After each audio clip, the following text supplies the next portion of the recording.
Barely 10 seconds after holding the final divorce decree, I canceled my mother-in-law's 8 supplementary platinum credit cards, right at the exact moment my ex-husband's family was preparing to wire the closing funds for my sister-in-law's new condo. A single push notification from the bank froze them all in their tracks. On the heavy oak table of the county courthouse, the divorce papers were set down with a dry, brief, and sharp thud like a slap landing squarely on the last 3 years of my youth. I stared at the words "Final Decree of Divorce," freshly stamped with the judge's blue seal. It was still warm. The scent of the ink hadn't even had time to evaporate. For some reason, my mind started counting: 1, 2, 3, 10 seconds. In just 10 seconds, officially, I was no longer Jason's wife. The man sitting across from me still had his head bowed, finishing his signature on the very last line. The stroke of his pen was so familiar that I could recognize it, even with my eyes closed. After 3 years of living together, I knew him entirely too well.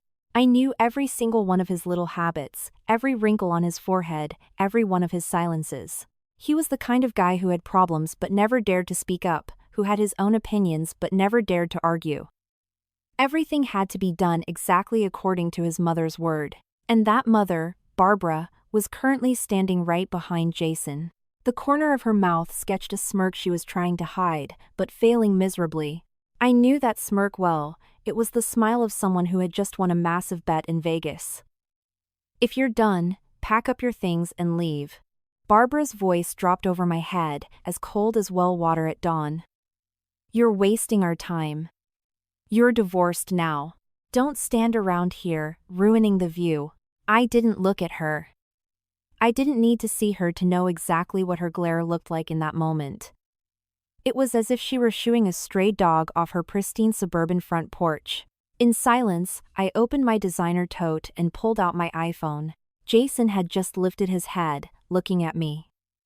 His lips parted as if he wanted to say something, but then he swallowed it back. He was still the exact same as always, indecisive, weak, utterly incapable of making a choice. In 3 years, absolutely nothing had changed. All right. Let's go." Barbara tugged at Jason's arm. Her voice sounded deeply impatient. "We still have to close on Chloe's condo at the title company this afternoon. Let's not waste another minute." Chloe, Jason's younger sister, quickly stepped up and clung to her mother's arm, smiling sweetly. "Relax, Mom, I already talked to the escrow officer. If the wire transfer goes through before 3 p.m., the unit is ours." "Yes, I know." Barbara patted her quilted leather handbag. "I brought all 8 cards. We can run them for the down payment and fees all at once." As she finished speaking, she shot me a fleeting glance, a look heavy with meaning. I understood it perfectly. It was a look of pure boasting. During all these years, while she maxed out my credit cards to the limit, why had she never looked at me like that? Just then, my phone's screen lit up. I opened my banking app, logged in, and authenticated with my Face ID. Everything happened in a matter of seconds. My finger tapped on a very familiar line of text. Authorized user, Barbara Carmichael. I tapped the option, Lock Authorized User Card. Confirm. Ping. The phone vibrated slightly. A banner notification dropped down, card successfully locked. At that exact moment, Barbara was still rummaging through her purse, muttering, "Let's see, which card should we use first? This Chase Sapphire has a $15,000 limit." I didn't say a word. I kept going. Second card, lock. Ping. Third card, lock. Ping. Fourth card, lock. Ping. The sound of the consecutive notifications chimed as steadily as a heartbeat, but it slowly began to weave a bizarre, tense atmosphere in the courtroom hallway. Jason started to frown. He looked at me, then at his mother, and then down at his own smartphone. "Victoria, what are you doing?" I didn't answer. My thumb kept moving. Fifth, sixth, seventh card. Ping, ping, ping, ping. When I reached the 8th card, I paused for a split second and then hit confirm. Ping. 3 minutes. It was all done. Barbara had finally managed to pull out a Platinum American Express card. She flipped it in her hands. Then she pulled out another. Her expression began to shift. Wait. What's going on here? She handed the card to Jason. The app says there's an issue. Jason took it, examined it, and then opened the banking app on his own phone. Within seconds, the color drained entirely from his face. He whipped his head toward me. Victoria. Did you lock my mother's cards? I lifted my head, looked him dead in the eye, and smiled. A very faint smile. They aren't your mother's cards, Jason. I held up my phone. They are my cards. Whether I lock them or not is entirely my prerogative. Is there a problem? Barbara looked as though she had been struck by lightning. What did you just say? They are my cards. I've been letting you use them for 3 years. Use them? I've been using them. I turned my phone screen toward her. But the primary account holder is me. For the last 3 years, the 8 credit cards you've been carrying around your wealthy suburban bubble were all under my name, tied to my social security number. Every single dollar you swiped was my money. The hallway fell into a dead, sepulchral silence. Chloe, standing right beside her, felt the sweet smile freeze completely on her face. Jason stood perfectly still, like a statue. Barbara opened her mouth, but not a single sound came out. A few moments later, Chloe was the first to break out of the trance. Victoria, are you insane? My mom has been using those cards for years. You can't just lock them out of nowhere. I stood up and snapped my tote bag shut. Exactly. I lock them just like that. We are divorced. My family and yours no longer have any legal or financial ties whatsoever. They are my credit cards. Why on earth should you guys keep using them? Jason finally took a step forward. His voice sounded frantic, desperate. Victoria, this is entirely out of proportion. My mother needs those funds to close on the condo today. How about you unlock them? We can sit down and talk about this calmly later. I laughed. It wasn't a laugh of joy, but a bitter, hollow laugh. Talk about it later. During these last 3 years, every single time we argued, your answer was always later. Every time your mother crossed a major boundary, the answer was later. Every time I felt suffocated by the financial pressure, your answer was later. Listen to me, Jason. I turned around. I've spent 3 years walking with my head bowed down. My neck already hurts. I grabbed the final divorce decree and held it right in front of his face. As of today, you go your way, and I go mine. If you want to buy your sister a house, if your mother wants to go on a shopping spree at Neiman Marcus, all of that has absolutely nothing to do with me anymore. Suddenly, Barbara shrieked, entirely shedding her country club grace. My son marrying you was the luckiest thing that ever happened to your life. And now that you're divorced, you still want to ruin our lives? Are you even human? I looked at her. For the first time in 3 years, I looked her directly in the eyes. Ruin your life, you say? During these last 3 years, who paved the golden road for your family? The luxury townhouse you live in? Who pays the mortgage? The Range Rover you drive? Who covers the lease? The $40,000 losses from your son's failed tech startup? Who bailed him out? Me. All me. Every word hit like a nail being hammered into a coffin. Chloe said with a trembling voice. We have to wire $80,000 this afternoon. Or we lose the condo. Jason stayed silent for a long time.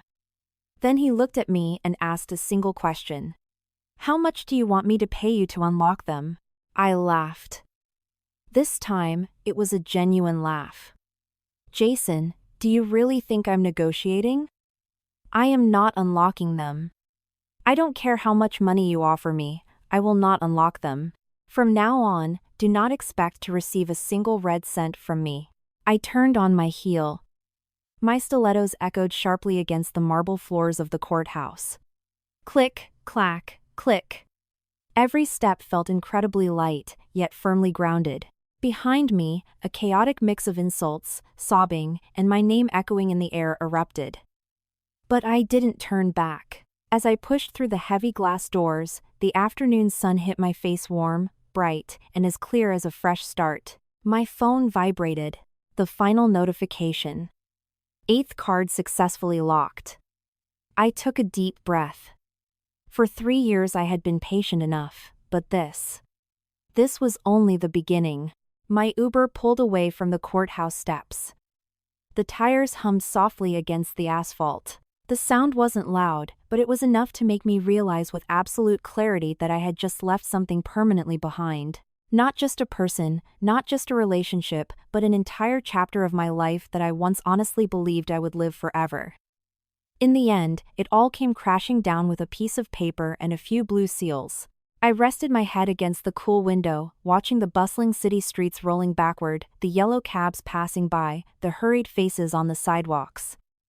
Everything was continuing on as if nothing had happened.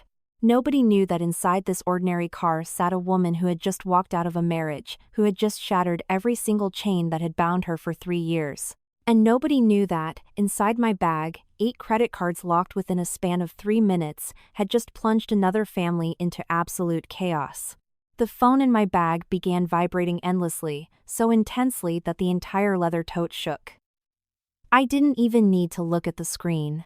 I already knew exactly who was calling, because in this world, at this exact moment, there was only one person who would call me with such frantic insistence.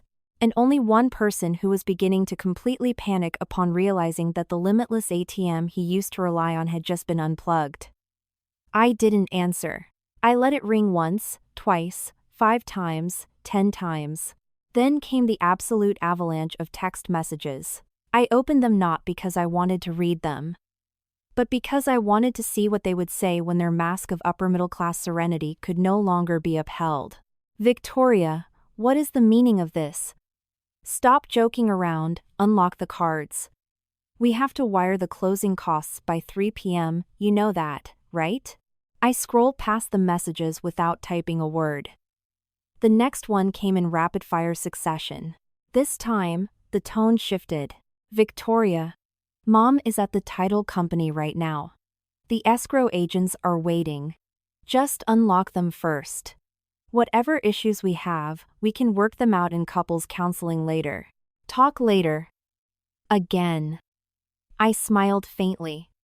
The Uber driver glanced at me through the rearview mirror. He was probably weirded out seeing a woman smiling to herself at her phone, but he didn't ask, just kept driving in comfortable silence. That made me feel infinitely better than having to answer any intrusive questions. The car merged onto the interstate. The bright sunlight made me squint. Right at that moment, a new iMessage popped up. Victoria, Mom is literally crying in the lobby. Are you happy seeing her like this? I stared at the text bubble for a few seconds, and then I typed my reply. Yes. A single word. Send.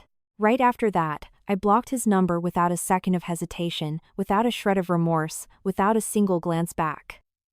The phone went dead silent. The space inside the car suddenly felt so peaceful that I could hear my own breathing. A light, rhythmic breath, like someone who had just dropped a crushing weight off their chest. Just finalized a divorce? The driver suddenly asked. His tone wasn't nosy, just making casual conversation. I wasn't surprised. Anyone looking at me right now could probably guess. Yes, sir. Just now. He nodded without pressing further. A few seconds later, he smiled slightly. Well, you look a hell of a lot happier than someone heading to a wedding. I met his eyes in the mirror and smiled back. Because I am, sir. The car kept moving forward. I gave him the address to my best friend's place. My voice was as light as air. But in another part of the city, the atmosphere was the complete polar opposite. The sleek, modern office of a luxury real estate development group had the air conditioning blasting on high. The harsh white fluorescent lights reflected off the polished marble floors, casting sharp shadows of everyone in the room. But no matter how freezing the AC was, a cold sweat was rapidly sliding down Barbara's spine. She was standing at the closing desk, her manicured hand gripping a platinum credit card in a death grip. Her palm was so clammy that the plastic was practically slipping from her fingers. But what was making her hyperventilate wasn't the sweat, but the look the escrow agent sitting across from her was giving her. A perfectly polite but fiercely distant look, the exact customer service expression given to someone whose status had just instantly shifted from VIP client to person who can't pay their bill. "I'm so sorry, ma'am, but the system is declining the card," the agent said smoothly, maintaining her corporate smile. "Impossible." Barbara slammed her hand on the mahogany desk. Her voice pitched up. "I've been using this Amex for 3 years, and I have never had a single issue. Our terminal indicates that this authorized user card has been frozen by the primary account holder, ma'am." "Frozen?" "Run it again." The agent tried again. Once, twice, 3 times. The result was exactly the same. "I apologize, ma'am, it's still declining." Chloe, standing beside her with a ghost-white face, frantically dumped every single card out of her designer purse and stacked them on the glass desk. Her voice shook violently. "Try all of them, please. Run every single one." One by one, the cards were tapped and swiped through the POS terminal. Every attempt, every cold beep, not a single one went through. The vibe in the chic office began to shift. Other wealthy clients who were reviewing floor plans slowly turned their heads. Their stares were loaded with curiosity, laced with a heavy dose of second-hand embarrassment. Jason, standing a few feet behind them, clenched his fists, his face burning crimson. He knew exactly what was happening, but he had absolutely no idea how to fix it. Because for the first time in 3 years, it finally clicked in his brain that the woman he had always blindly assumed would provide for them was no longer playing that role. "Call Victoria." Chloe aggressively yanked her brother's arm, her voice cracking into a sob. "Call her right now." Jason fumbled for his phone and dialed the number. It went straight to voicemail. Blocked. He grabbed his mother's phone and tried. It rang once, twice, and then someone picked up. "Victoria."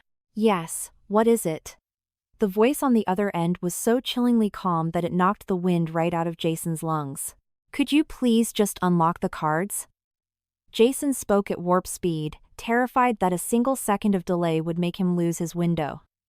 "Chloe needs them to fund the escrow account." I stayed quiet for a beat, and then asked, "And what exactly does that have to do with me?" A weightless question, but it slashed through the line like a scalpel. Jason was struck mute, entirely incapable of answering. Because he knew the honest answer was absolutely nothing. "Victoria, don't be like this. For 3 years you've helped us out so much. Please. Just help us this one last time." I laughed, but this time my voice was pure ice. 3 years. Exactly because it has been 3 long years, I have decided to pull the plug. Ask yourself, Jason, if I didn't stop right now, exactly how long were you all planning to milk me? On the other end of the line. Silence. Just the sound of a ragged breath. "I'm going to tell you this one last time. Those 8 cards are mine. I locked them, and I am never, ever unlocking them again." I hung up without waiting for him to form a syllable. On his end, Jason stood frozen in the middle of the upscale real estate office, the phone still pressed to his ear. All around him, the stares of the other buyers had transitioned from nosy curiosity to complete understanding. The silence in that room felt more humiliating than a public execution. "Well?" Barbara marched up to him. Jason lowered the phone. His voice was gravelly. "She says she's not going to unlock them." Just 9 words. But they were enough to make their entire perfectly curated world collapse. Chloe broke down into ugly, hysterical tears. Barbara collapsed into a sleek velvet lounge chair, utterly drained of energy. And Jason, for the very first time in his life, felt that he was no longer a mediator between 2 opposing sides, but simply someone who had been left completely behind. And that was when a brutal truth began to dawn on him. There are certain things that, once lost, you can never beg to get back. The atmosphere in the real estate office wasn't just tense anymore, it had become thick and suffocating, like the dead air right before a tornado touches down. When everything is dead quiet, but everyone knows it only takes one lightning strike for the whole sky to rip open. And the most terrifying part was that the lightning wasn't coming from outside, but from the people standing right there in the room. Jason was still rooted to the same spot. His phone screen had gone black minutes ago, but he was gripping it so hard his knuckles were white, as if it were the only lifeline he had left.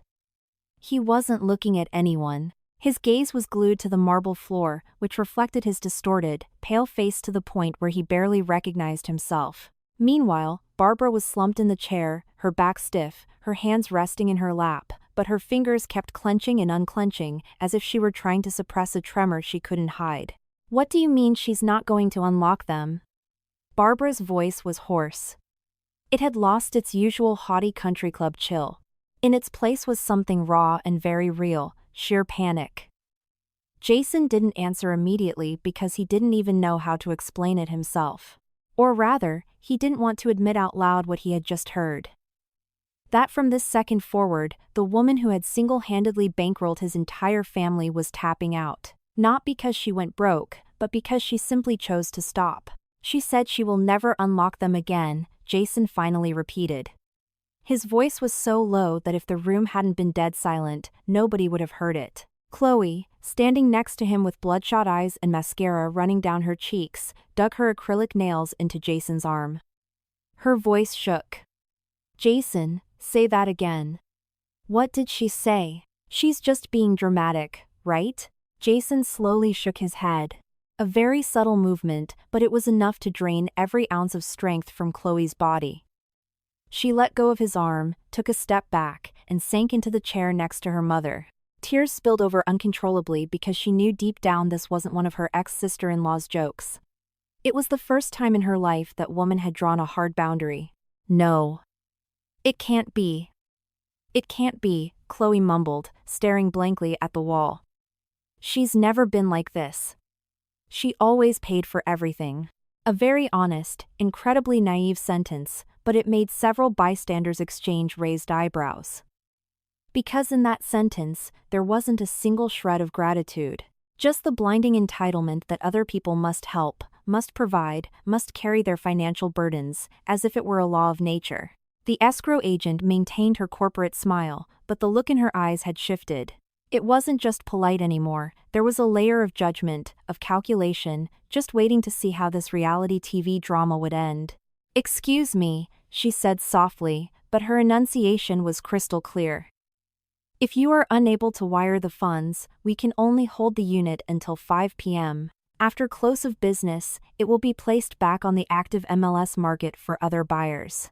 That sentence was meant as a subtle corporate reminder, but it struck Barbara right in her most vulnerable nerve. In a flash, she leaped up, her voice shrill.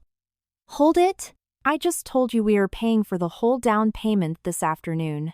"That may be, ma'am, but we can only officially secure the contract once the funds clear our corporate accounts." The response was polite, but utterly inflexible.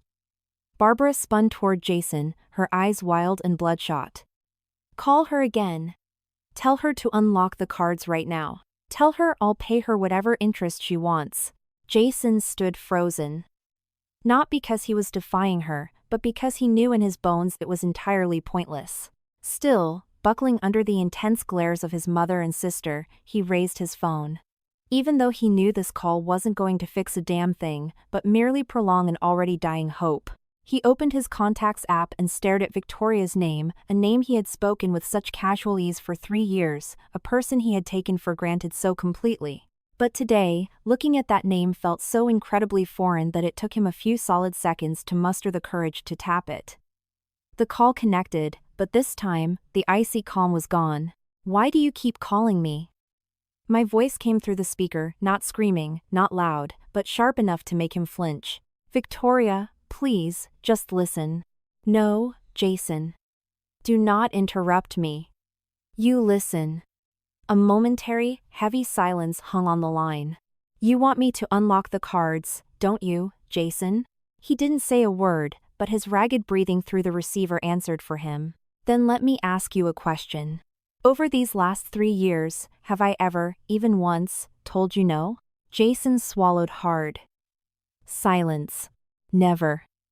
Your mother wanted to buy luxury bags, and I paid the bill. Your sister went on shopping sprees, and I never asked for a receipt. Your startup burned through cash, and I covered the losses. My voice was monotone, neither fast nor slow, but every syllable was razor sharp. Now you answer me. Do I not have the right to say no just one single time? Jason turned to ice. He had absolutely no rebuttal to that question. From now on, figure out your own messes. I ended the call immediately.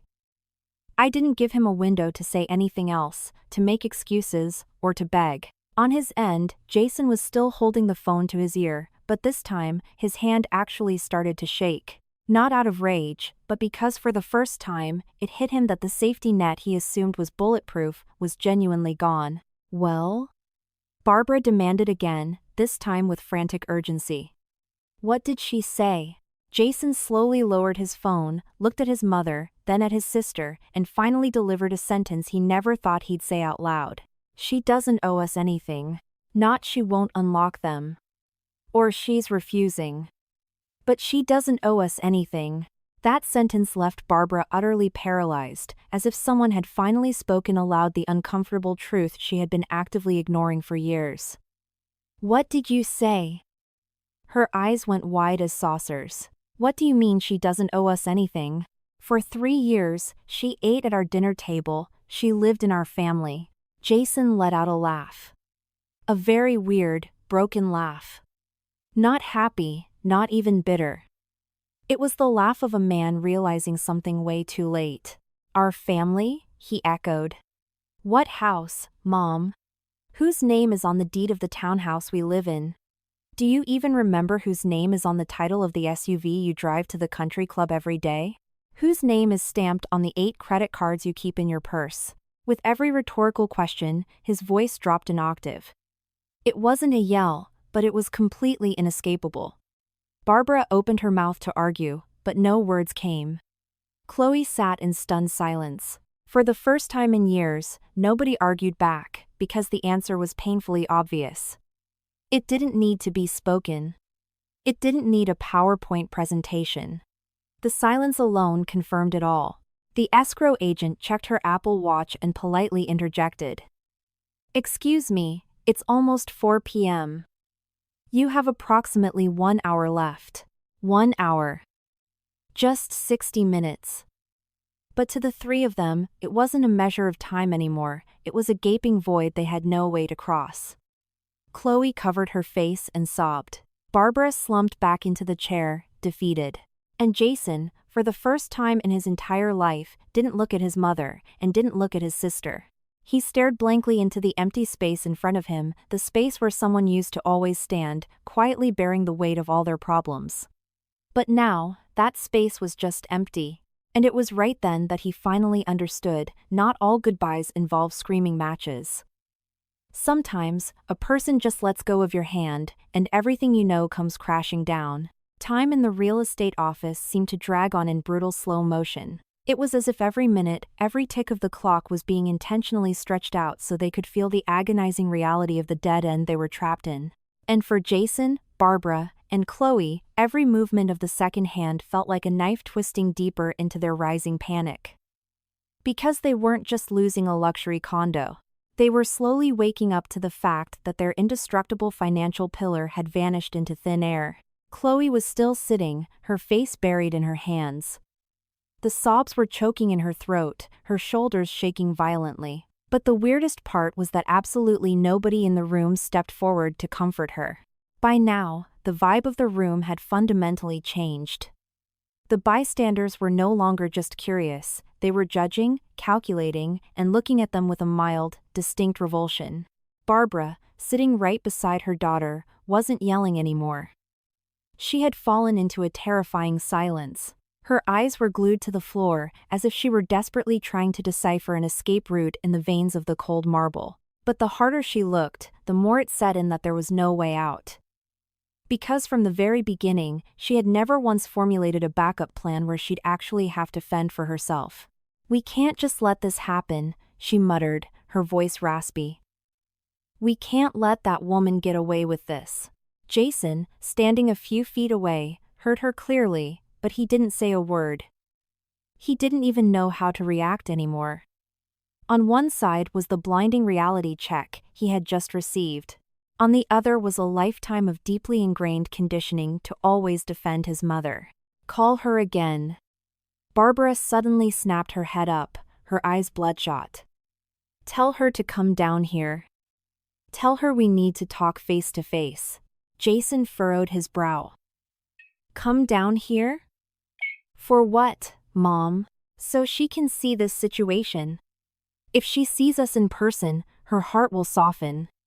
Barbara's voice gained a desperate edge of confidence, as if she had just cracked a secret code. "I know that woman. She acts tough on the outside, but she's a soft touch. As soon as she sees her sister-in-law crying and her mother-in-law stressed, I guarantee you she'll cave." A very familiar tactic.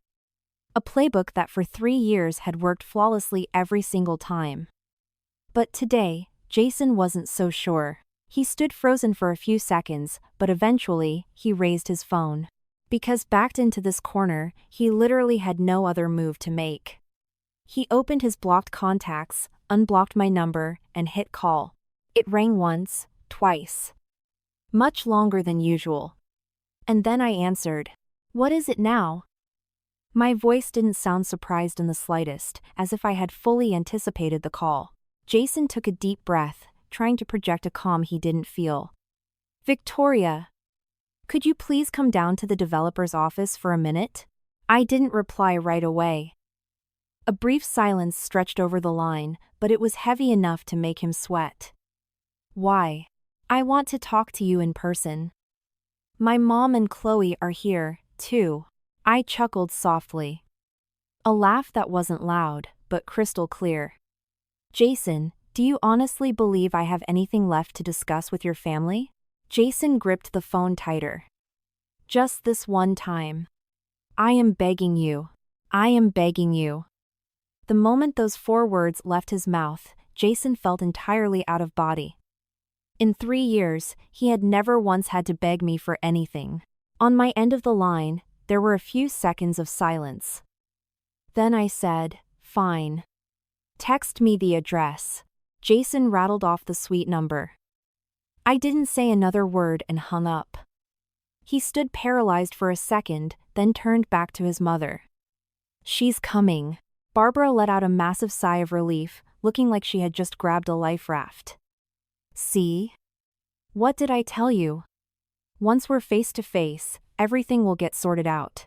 But not a single one of the 3 knew that my decision to show up wasn't to cave in. It was to put a final, brutal nail in the coffin. Roughly 20 minutes later, the heavy glass doors of the real estate office swung open. The sharp click-clack of my stilettos echoed rhythmically against the marble floor.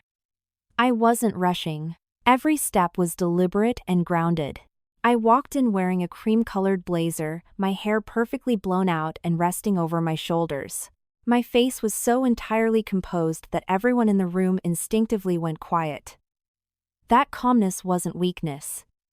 It was the untouchable aura of someone who had already resolved everything in her mind. Barbara's eyes locked onto me like a laser. Chloe lifted her head, her cheeks still stained with streaky mascara. Jason just stood there, staring, but he didn't take a single step toward me. I didn't even look at them first. I walked straight up to the mahogany front desk, set down my designer bag, and nodded to the escrow agent. "Good afternoon." My voice was light and professional, like any standard high-net-worth client. The agent blinked, returning the greeting, clearly thrown off by my total lack of hysteria. Only then did I pivot to face the 3 of them. My gaze swept over them for a split second, no longer. "What exactly do you need to drag me all the way down here?" Barbara immediately bolted out of her chair and closed the distance. Her entire vocal register shifted, becoming sweet, almost maternal. So much so that if this were 3 years ago, I might have actually bought the act. "Victoria, you came. Have a seat, honey. I don't need to sit." Barbara was visibly taken aback, but she powered through. I know I might have spoken a bit harshly earlier, but you know it's just because I worry so much about the family. Chloe really, really needs this condo. Just help your sister out this one last time. Please. Her voice trembled. It sounded like an Oscar-winning performance. But I just stood there, deadpan, giving her absolutely nothing. Jason, standing awkwardly to the side, jumped in. Victoria, I know you're furious, but this is about where my sister is going to live. Just help us out today, and I guarantee. You guarantee what? I cut him off. Not shouting, but with surgical precision. Jason snapped his mouth shut, entirely incapable of finishing the sentence, because he didn't even know what he could possibly guarantee. I turned my eyes to Chloe, who was staring at me with pathetic, tear-filled puppy dog eyes. Victoria, please, just help me this one time. I swear to God, after this, I will never bother you again. A familiar script. Way too familiar. I let out a soft sigh, unclasped my tote bag, pulled out a thick stack of printed papers, and dropped them onto the glass desk. Before we talk about who is helping who, let's review this first. Barbara frowned. What are those papers? The last 3 years, I said, my voice totally flat. An itemized list of every single charge you and Jason's sister have put on my credit cards. The entire lobby went completely silent. I flipped over the cover page, $21,000 on a designer handbag and winter coat. $700 for a Tuesday afternoon spa treatment. $2,500 on online sports betting. $6,000 for a long weekend in Cabo. Every dollar amount, every single line item was read out loud with absolute clarity, down to the exact cent. With every word that left my mouth, Barbara's complexion shifted a different shade of pale. Chloe slowly stopped crying. Jason looked like he had been dipped in liquid nitrogen. The grand total. I slammed my palm down on the final page. Is $125,500. Nobody breathed. Nobody could deny it. You. Barbara stammered. Where did you even get all this? I didn't have to look hard, I stared directly into her eyes. The money was being siphoned directly out of my checking account. Of course, I have the right to look at the statements. Silence hung in the air for a brutal second. Then I continued. And now you want me to float you another $80,000 for a condo down payment? Let me ask you a question. I looked at each of them, slowly. Under what authority are you demanding this from me? Nobody answered. Nobody dared to meet my gaze. The entire lottery office was completely hushed. All you could hear was the hum of the central AC and the deafening sound of heartbeats. I gathered the stack of papers, slid them back into my tote, and gave them one final look. 3 years. I have done more than enough. Figure out the rest of your lives yourselves.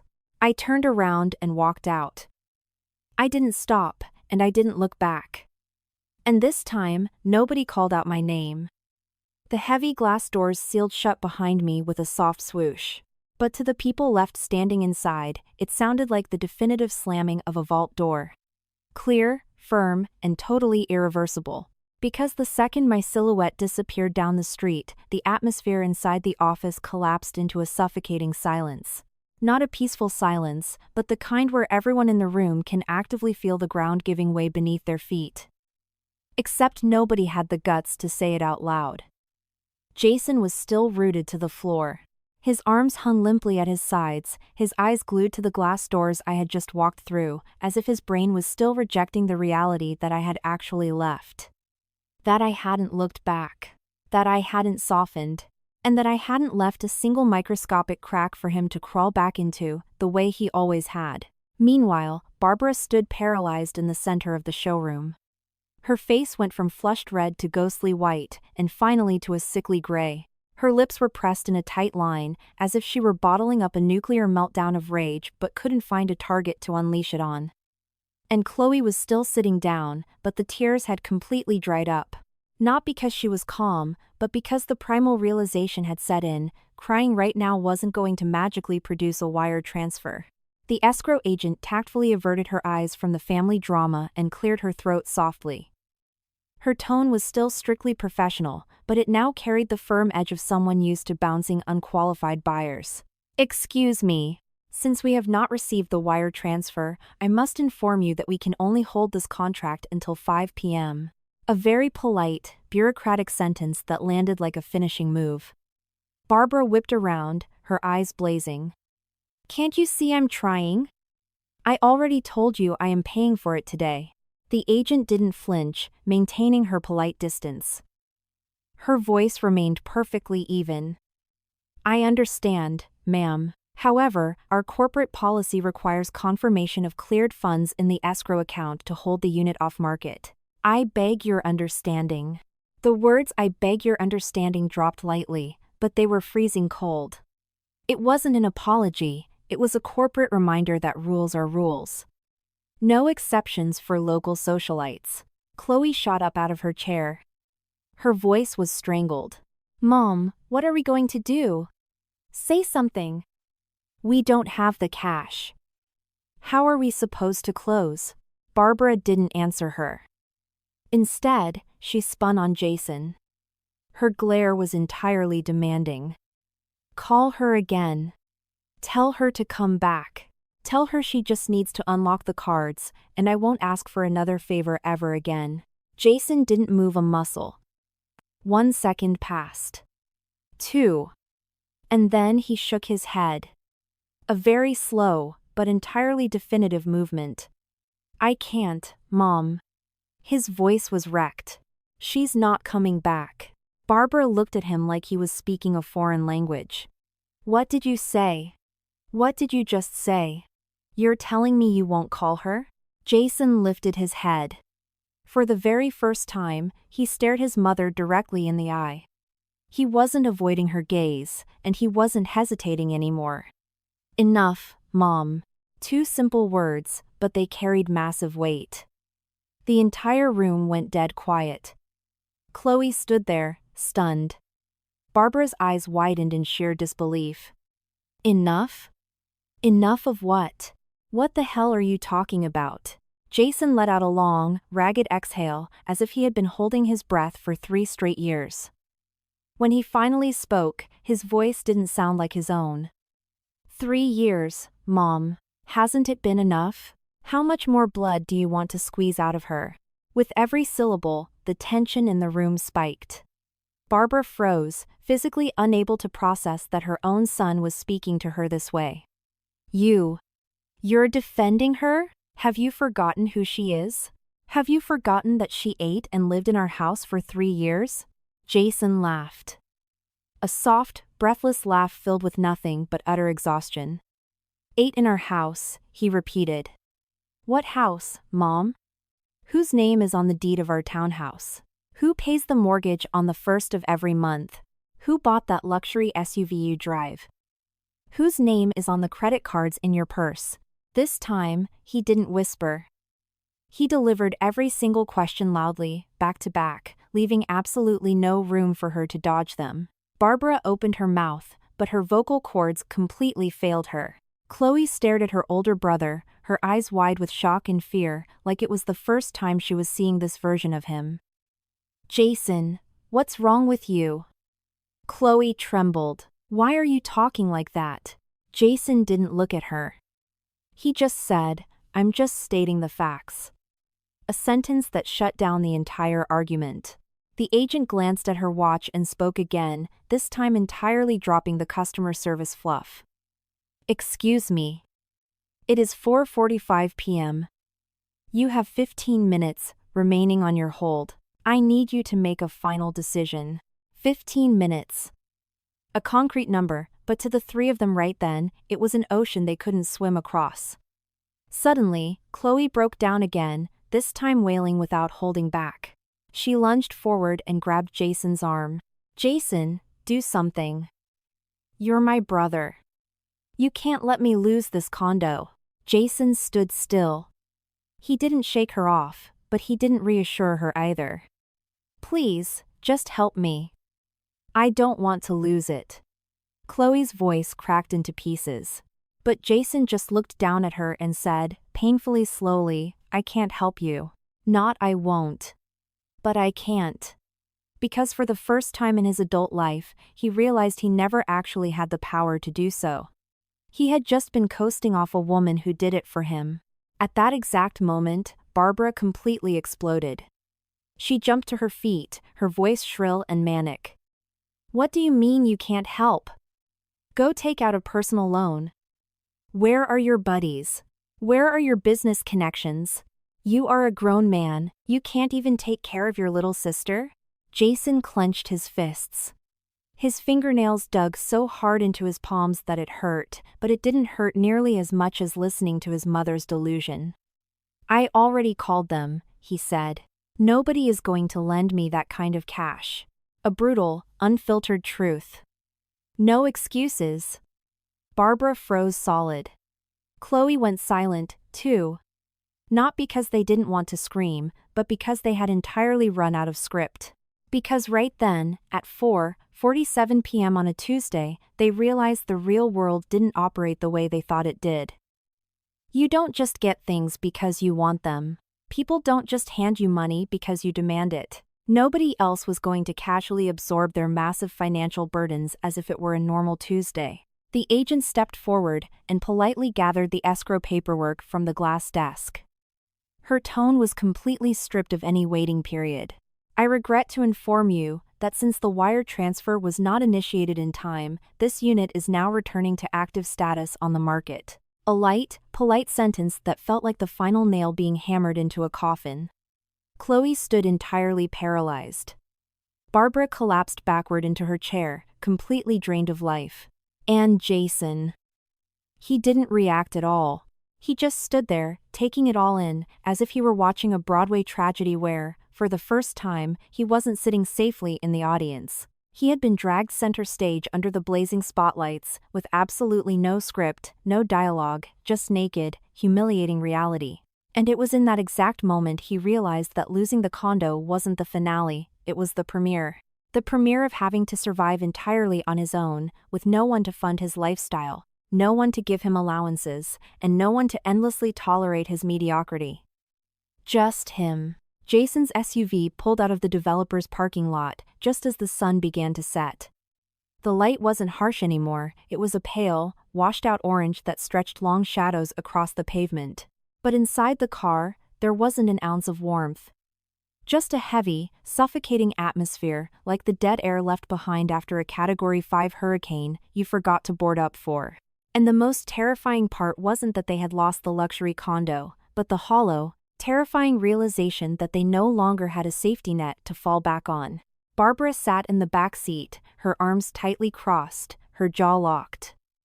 She was staring out the tinted window, but she wasn't seeing the strip malls rolling by. Her brain was just replaying the disaster on an endless loop. Every word I had said, every judgmental glance from the wealthy buyers in the lobby, every single second she had felt publicly humiliated and exposed. Next to her, Chloe was curled against the door panel, her eyes puffy and bloodshot, her designer makeup smeared, her hair a tangled mess from aggressively running her hands through it. Every so often, she would draw a shaky breath, trying to suppress a lingering hiccup of a sob. And Jason. He was in the driver's seat, his hands gripping the leather steering wheel at 10 and 2. He hadn't started the engine immediately back at the lot, because he knew the second he put the car in drive. They were heading towards something infinitely worse than the real estate office, the judgmental eyes of their upscale gated community. Drive. What the hell are you waiting for? Barbara finally snapped. Her volume wasn't high, but it was dripping with venom, as if she were taking all her humiliation out on her son's silence. Jason didn't say a word, he just shifted the car into drive. The SUV pulled into traffic. Nobody spoke another syllable. And it was that exact silence that made the air feel 100 pounds heavier, because inside everyone's head was a hurricane of thoughts. But nobody wanted to say them out loud. Nobody wanted to admit the gravy train had derailed. The car navigated the familiar suburban streets, the local Starbucks, the bustling gastropubs, the pedestrians walking their golden retrievers. Everything was functioning totally normally, but for the three people inside the Range Rover, the axis of the earth had shifted slightly. Their reality was permanently altered. When the SUV turned onto the manicured, tree-lined street of their luxury HOA community, Jason felt his heart rate spike. Not from exhaustion, but because he knew the second he parked in front of their high-end condo building, they'd be met with familiar, prying eyes. The neighbors who usually waved politely from their manicured lawns wouldn't be looking at them the same way today. And sure enough, the second Jason parked the SUV in the guest loading zone, a small group of people was already mingling near the lobby doors. It wasn't a mob, just a casual gathering of busybodies, perfectly positioned to form an audience. Everyone had their own posture, some holding artisanal coffees, some in Lululemon athleisure with arms crossed, some scrolling on their iPhones while leaning against the brick facade, but they all had one thing in common: their eyes were deadlocked on the SUV. The car doors opened. Barbara was the first to step out. She had barely straightened her spine when a familiar voice called out, making absolutely no effort to hide her volume. "Well, look who's back, Barbara." The voice belonged to Brenda from the second floor, the undisputed president of the community gossip mill. Her voice was always naturally loud, projecting enough to bounce off the lobby walls. "I heard you guys were finalizing your daughter-in-law's divorce today, huh?" The question was delivered casually, but the payload was entirely lethal. Barbara froze for a second, then quickly pasted on her country club smile. "Oh, just family matters, Brenda. Nothing worth discussing." "Nothing worth discussing?" Another voice chimed in. It was Mr. Henderson from across the courtyard, holding a putter and narrowing his eyes. "Because word around the clubhouse is that Victoria has been entirely footing the bill for your whole family for 3 years. Now that she's cut the cord, things are gonna get tight for you guys, huh?" The moment the sentence hung in the air, the entire vibe of the courtyard shifted. This wasn't friendly neighborhood banter anymore, it was a targeted, surgical strike. Chloe, who had just stepped out of the back seat, turned beet red instantly. She dropped her head, terrified to make eye contact with anyone, and practically sprinted toward the lobby doors like she was fleeing a crime scene. But the stairs tracked her every move like laser pointers. Barbara spun around, her voice immediately pitching into a defensive shriek. "Who on earth told you that? Don't speak on things you don't understand. My daughter-in-law's finances are private family business, so keep your noses out of it." But that exact defensive screech was what made several neighbors smirk. Not a friendly smile, but a knowing, cynical smirk. "Barbara, honey, the whole HOA knows." Brenda shrugged dismissively. "A friend of mine works down at the county courthouse. She saw the whole show. Saw Victoria lock all 8 of your credit cards right in the hallway, and saw you and your kids standing there, looking like deer in headlights. She said it was genuinely pathetic." The word pathetic was emphasized heavily. It wasn't explicitly stated who they felt pity for, but everyone read between the lines. Barbara couldn't take it anymore. Her voice hit a shrill, hysterical pitch. "What did you say? Pathetic? She was my daughter-in-law. She had a legal and moral responsibility to this family." "Responsibility?" A new voice cut through the noise. It was Linda, a woman who usually kept to herself but always shot straight from the hip. Responsibility to bankroll her husband's entire extended family for 3 years? Or responsibility to hand over her hard-earned paycheck so her mother-in-law can go on shopping sprees? You tell us, Barbara. If it were your own daughter, would you let a family bleed her dry like that? The question was a direct hit to the chest, no sugarcoating, no southern politeness. Barbara froze solid, entirely incapable of forming a comeback. Because for the very first time, someone had publicly flipped the script on her. Jason, who had just locked the car, witnessed the entire firing squad with a sickening cocktail of humiliation and dread. He desperately wanted to interject. He wanted to explain. He wanted to shut down the rumor mill. But as he opened his mouth, he realized he had absolutely zero ammunition. Because every single thing they were saying was the undisputed truth. All right, let's head inside," an older gentleman intervened gently, trying to de-escalate. "Family issues should stay behind closed doors. It's not right to air it out in the courtyard." But even though his words were meant to disperse the crowd, the laser-focused stares didn't waver. They watched Jason, Barbara, and Chloe's every step as they retreated into the upscale lobby, like they were watching the season finale of a reality show, they had been following for years. The elevator doors slid shut. The confined space was dead silent. All you could hear was the hum of the cables pulling them up. Chloe was huddled in the corner, facing the mirrored wall. Barbara stood rigid, her fists clenched so tight her knuckles were white.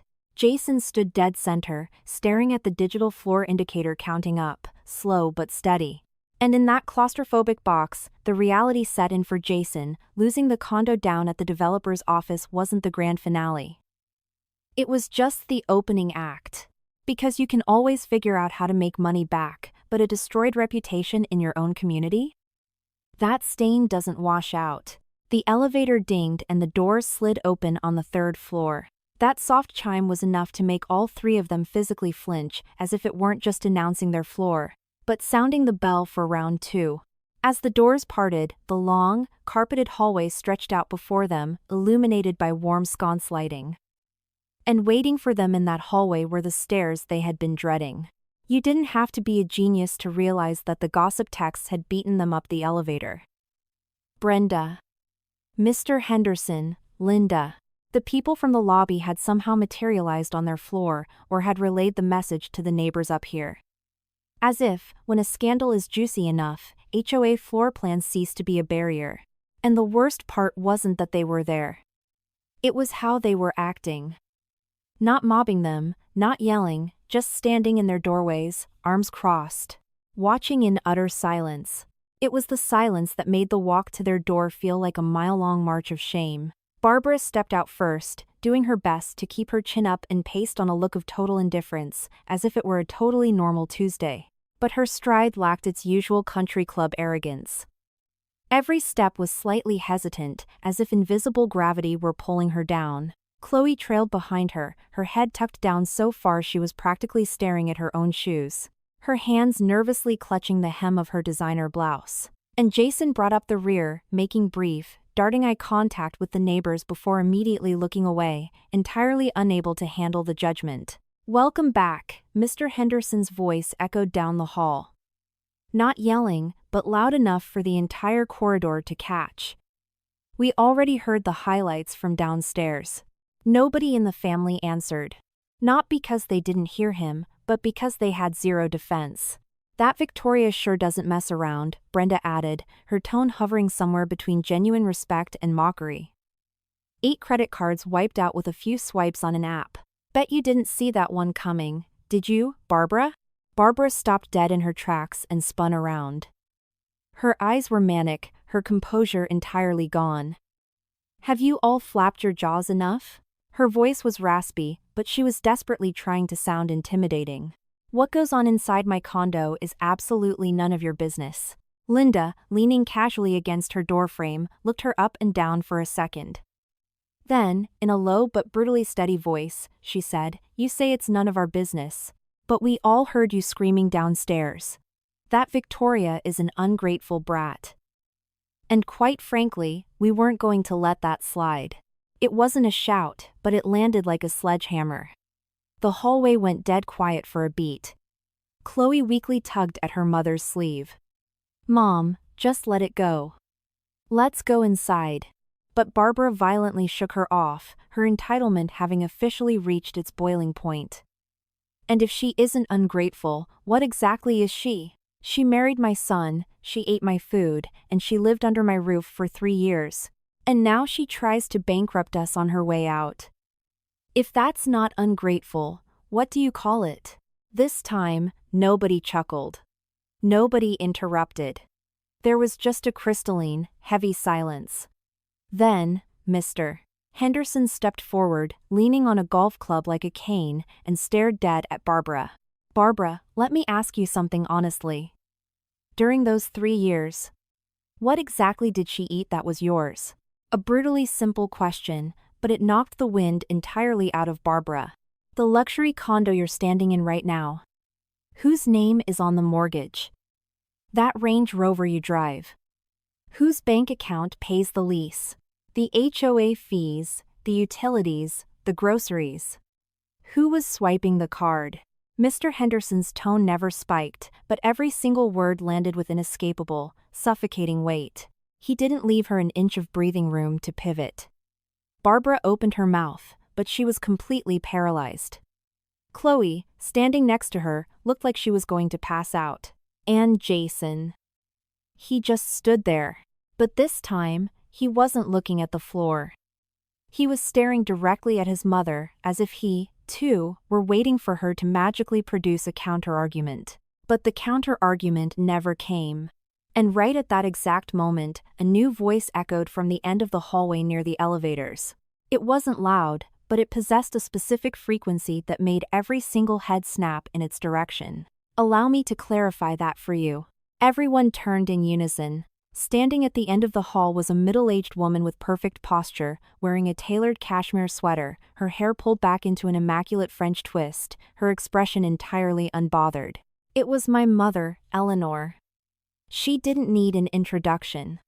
One look at her bone structure and demeanor, and the whole hallway knew exactly who she was. The vibe shifted instantaneously. It was no longer a neighborhood gossip ring, it was a courtroom, and the judge had just arrived. She walked down the hallway with a measured, deliberate pace. No rushing. She looked like a woman who had been waiting for this exact confrontation for 3 long years. When she stopped a few feet from Barbara, she didn't raise her voice, she didn't bare her teeth. She simply looked her up and down and said, "You were just asking the hallway if my daughter is an ungrateful brat. Is that correct?" Her voice was smooth, but laced with absolute zero. Barbara froze, her bravado entirely short-circuiting. My mother didn't wait for a response. She kept going. Over the last 3 years, exactly how much of my daughter's capital has subsidized your family's lifestyle? Do you remember the figure? If you don't, I have the forensic accounting right here. The grand total is $125,500. The number was delivered without a pause.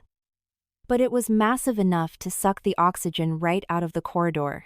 Out of that total, you swiped over $40,000 for spa days and designer clothes. Your daughter blew over $25,000 on vacations. And your son drained over $40,000 to cover the legal fees and losses of his completely incompetent tech startup. My daughter funded every single cent. Every sentence was a nail gun firing into a coffin. Absolute, irrefutable facts. You claim my daughter ate your food. Let me ask you, who paid the American Express bill for those groceries? Nobody answered. Nobody dared to breathe. You claim my daughter is ungrateful. So I am asking you, directly, what exactly was your financial contribution to her life? The hallway was so quiet you could hear the hum of the central air conditioning vents. Barbara physically took a step backward, not out of physical fear, but because her legs were literally giving out under the weight of the humiliation. Chloe, hiding behind her mother, started crying again. Jason remained totally motionless. He didn't speak, he didn't intervene, but the look in his eyes had permanently shattered.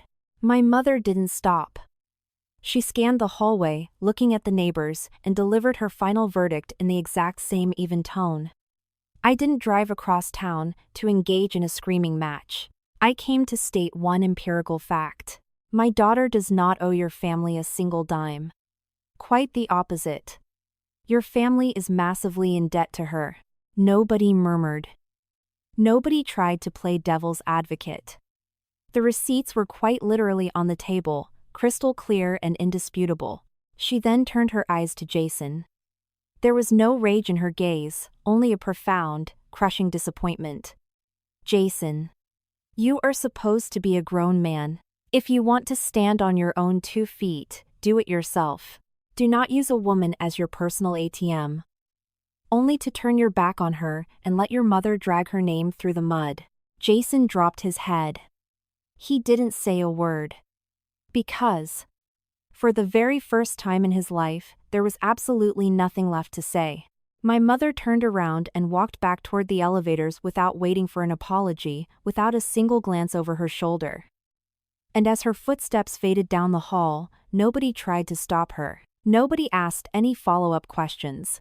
Everything that needed to be exposed was out in the open. All that remained was a suffocating silence, and 3 people standing in a hallway with absolutely zero defenses left to hide behind. The corridor, after my mother's departure, remained drenched in that heavy, frozen atmosphere, as if an Arctic blast had just blown through the building. There was no screaming, no pushing, but it was enough for every single neighbor to realize they had just witnessed an absolute slaughter, not with insults or drama, but with cold, hard bank statements. And that was exactly why the impact was so devastating. It could only be absorbed in total, humiliating silence. Barbara stood there, her shoulders completely slumped, entirely stripped of her country club posture. Her eyes were no longer making contact with anyone, they were hyper-focused on the carpet.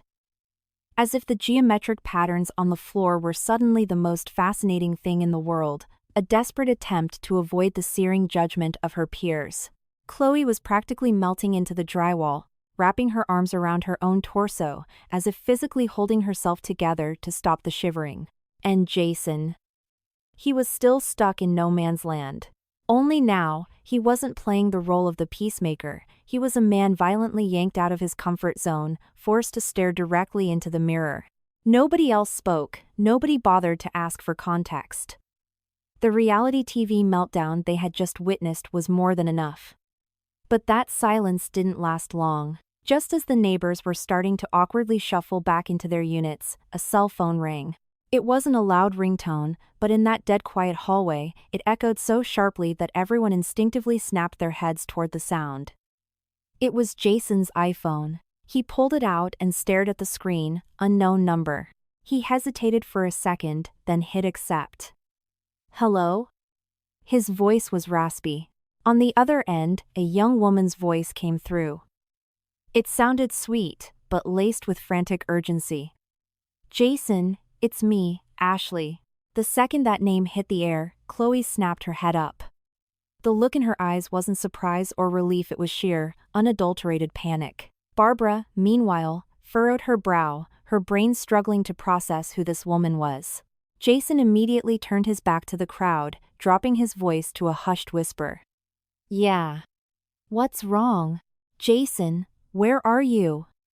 Ashley's voice sped up, echoing slightly through the phone's speaker. I've been calling you for an hour, and you kept sending me to voicemail. Is something going on? Jason glanced nervously over his shoulder at the lingering neighbors and hissed, I'm at the condo. If you need something, just text me. There was a brief pause on the line, and then Ashley's voice dropped the sweet act.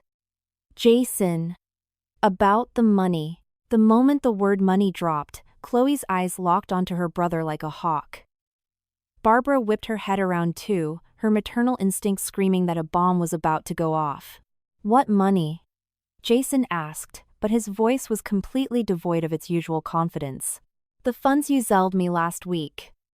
My landlord is asking for the rent, and the app is saying the transfer was disputed and reversed. You told me. The sentence wasn't finished, but it was more than enough to freeze the blood in everyone's veins. Chloe lunged forward, her voice panicked. Jason, who the hell are you talking to?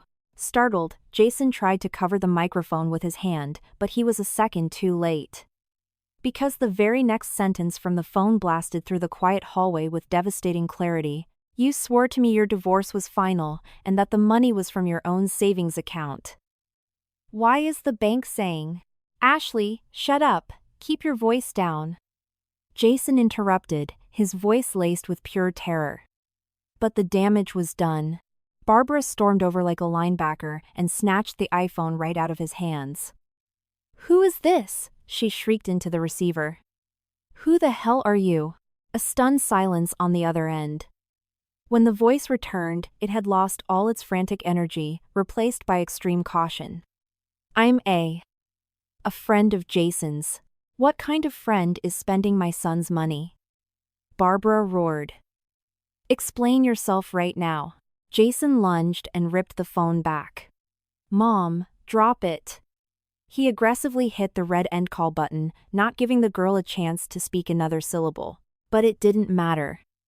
What needed to be heard had already been broadcast to the entire floor. Nobody asked any follow-up questions. They didn't need to. Every single person in that hallway instantly connected the dots. There was an entire subplot to this divorce that nobody knew about until right now. Chloe stared at her brother, her eyes practically bulging out of her skull. What money, Jason? Who the hell were you selling money to? Her voice was trembling, not with curiosity, but with absolute dread. Jason didn't answer immediately. He stared at the carpet as if desperately searching for a lie he didn't want to tell. Answer me.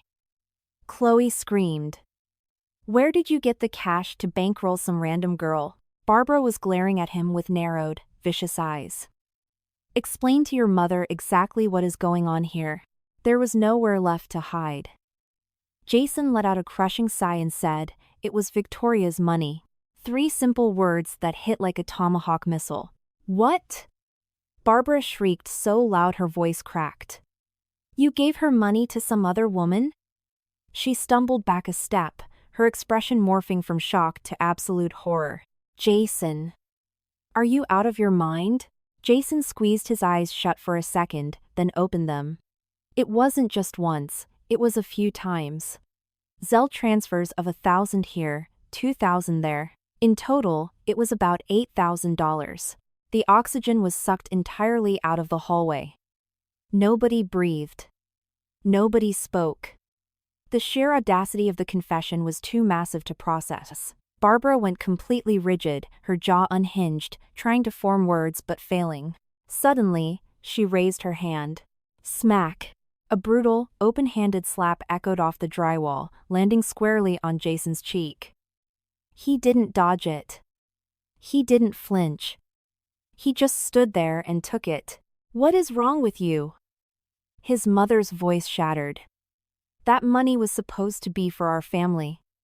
Why the hell were you blowing it on some side piece? Jason didn't look at his mother. He just stared blankly ahead. It was never the family's money. It was Victoria's. He was repeating the exact same sentence the neighbors had been saying, but this time, nobody argued back. Because they were finally hearing it straight from the horse's mouth. Chloe shook her head violently, fresh tears spilling over her eyelashes. Jason. You used Victoria's salary to play sugar daddy to another woman? What the hell were you thinking? Jason didn't answer, because the truth was, he didn't even know himself. All he knew was that in the moment, he felt entitled to do it because the funds were always just there. All he had to do was ask, swipe the card, or say we'll talk about it later. But now? The well was dry. And the most horrifying part wasn't that he got caught cheating, it was the crushing realization that the karma of his actions was circling back to execute him. One disaster after another, leaving absolutely no survivors. Barbara stumbled backward and collapsed against the hallway wall, her hands shaking violently. Oh my God. What kind of monster did I raise? But this time, nobody rushed to her side. Nobody rubbed her shoulder and said, "It's okay, Barbara." Because everyone knew exactly who raised him to be that way. It was just that nobody had the guts to say it out loud for 3 years. The corridor fell into silence once again. But it wasn't a heavy silence anymore. It was the silence of something permanently shattering. Shattered into a million microscopic pieces, utterly impossible to glue back together. The vibe in the hallway after the slap wasn't just tense anymore, it turned incredibly cold and dense, as if 3 years' worth of toxic, unspoken family secrets had just violently puked themselves onto the carpet. There was no order to it, no PR spin, and absolutely zero chance of putting the toothpaste back in the tube. Everyone was trapped in an excruciating limbo, nobody knowing exactly how long they were supposed to stand there in dead silence. Jason remained rooted to his spot. The left side of his face was glowing an angry red from the slap, but he didn't touch his cheek, and he didn't look away. He just stood there like a man who had woken up from a decade-long coma, only to realize his entire house had burned to the ground while he slept. Meanwhile, Barbara had slid down the wall and was sitting on the carpeted floor of the hallway, her head buried in her manicured hands. Her blowout was ruined, stray blonde extensions hanging haphazardly across her face. But it wasn't her messy hair that was jarring. It was her body language. The alpha female, country club dictator posture was entirely gone, replaced by the hollow exhaustion of a woman who had just been violently evicted from her ivory tower. Chloe was standing over her, no longer hyperventilating, but silent tears were steadily tracking through her ruined makeup. There comes a point in a panic attack where you stop feeling the tears entirely, you just feel a cold, expanding black hole in your chest. The neighbors hadn't completely retreated. They were hovering in their doorways, speaking in hushed whispers, their eyes practically glued to the family, waiting for the credits to roll. But the credits weren't rolling yet. Because just as the dust began to settle, another sound echoed from the elevator bank. The sharp, rapid click-clack of high heels. Fast, rhythmic, and incredibly pissed off. Every head in the hallway swiveled. Walking down the corridor was a 20-something girl in a tight Zara dress, a fresh balayage blowout, heavy Instagram-style makeup, and a scowl that suggested she was used to getting her way. She marched right into the center of the disaster zone. Chloe was the first to connect the dots. "Who the hell are you?" Her voice was raspy, but she tried to channel whatever hostility she had left. The girl ignored her completely. She scanned the hallway, her eyes locking onto Jason. "You weren't answering my texts," she snapped, sounding highly annoyed. "So, I Ubered over here." That was the only confirmation they needed. Barbara lifted her head from her hands, her eyes narrowing into slits. "You're Ashley." The girl blinked, caught slightly off guard by the venom, but she didn't back down. Yeah. She didn't deny it. She didn't flinch. That single syllable was the final puzzle piece, locking into place. It wasn't a rumor anymore, the mistress was standing in the flesh in their HOA hallway. Chloe looked at Jason, then at Ashley, then back at Jason. The gears in her brain grinded from confusion, to realization, to absolute disgust. "So, you're the one," Chloe's voice cracked. "You're the one draining my brother's bank account." Nobody replied, but the deafening silence was all the confirmation she needed. Ashley frowned, looking around the hallway at the audience of neighbors, clearly realizing she had just walked into a firing squad. She turned to Jason, lowering her voice. "Jason, what the hell is happening?" "You told me." She didn't get to finish the sentence.